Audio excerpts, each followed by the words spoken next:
Здравейте, девойки и дечиња.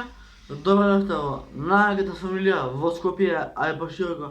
Што се дешава денес? Денес ќе гледаме Амиџи шоу како еден српски пејач ја пее Адио море. Значи сите знаеме што е Амиџи шоу. Значи Амиџи шоу е српска телевизија каде што доаѓаат се познати фаци, така да вие обавезно на видео ставате лайк, ставате сабскрајб и биете дел од фамилија на Стани. Така да пазете што е сега. Овој водителот свири на гитара, а другиот пее. Така да, ако ми се свири како пее, ќе почнем јас така да тишко. Така да вие лайк, шер и сабскрајб. Ало бре, лайк и сабскрајб.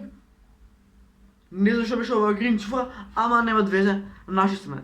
Као го кажеш наши сме, као да се знаеме 500 години. Ајде да почнеме ние со видеото. Да не се задржуваме, но има време за себе. Нели? Да придеме на главното. Колку сме спаметен. Ајде, пуцај брат. Ајде.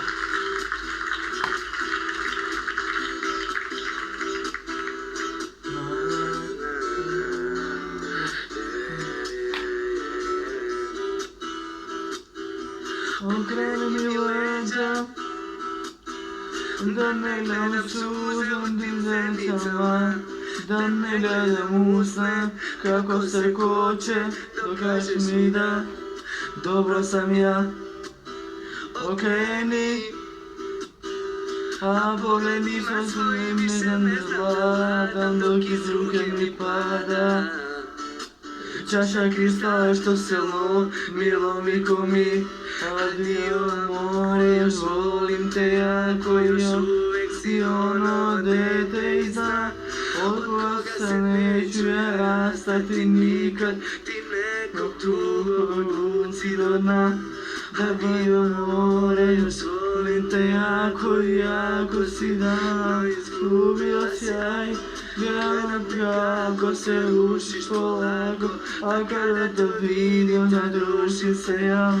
Daj baci telefon, hajde suoči se sa mnom, kako šta osjećaš. Ma koliko jadno je zumeću ja i samo ja.